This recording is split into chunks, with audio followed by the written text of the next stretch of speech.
तर मी आहे ऋतुजा आणि मी आहे समीक्षा.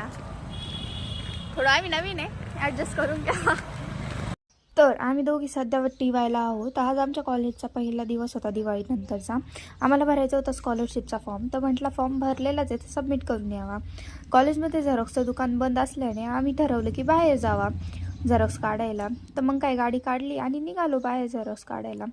तर झेरॉक्स काढता काढता पण आम्ही करेक्ट 1 तास तिथे टाईमपास केला. तर त्यात पण डॉक्युमेंट अपुरेच पडले. मग म्हटलं श्रामपूरला आलेलोच आहे तर कुठेतरी चक्कर मारून यावा. तर तुझ्या मॅडम बोलल्या की बस तू मागं, मी गाडी चालवते. आम्हाला जायचं होतं मंदिरात. मग काय देवाचं नाव घेऊन बसले मागं. भीती तर मला लय वाटत होती मागं बसायला, पण मग आणलीच तिनं कशी बशी गाडी. मग इथं मी तिला चिडवत होते की कशी गाडी चालवते वगैरे वगैरे. तर ती मला बोलत होती की काही नाही, होत असतं, नवीन ड्रायव्हर आहे, एक दिवस मी पण प्रो बनन आणि तुझ्यावरती हसल.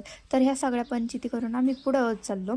तर मंदिरात आल्यानंतर मंदिर सुंदर तर खूप होतं, अजून पण अंडर कन्स्ट्रक्शन होतं, पण काय होईल एक दिवसाचं काम, परत येऊ आम्ही कधीतरी. मंदिराच्या बॅक साईडला एक तलाव की नदी असं काहीतरी होतं, खूप शांत वातावरण होतं. मग फिरलो मागे आम्ही. इथं मॅडमला चप्पल आणि मला जीन्स घ्यायची होती, घरासाठी थोडं सामान पॅक करून निघालो घरच्या दिशेने.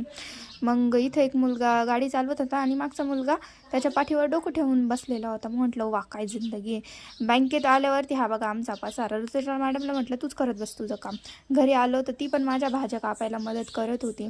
इथं झाले नाही नूडल्स तर लगेच मॅडम खायला पण बसल्या. खायला अशी बसली की तिला भूकच कंट्रोल होय ना. मॅडमनी 2 मिनटात प्लेट साफ केली. तिचा भाऊ आला तर ती अशी बसली, सगळा राडा मला टाकून दिला आणि ती म्हटली तुझं घर आहे तूच आवर.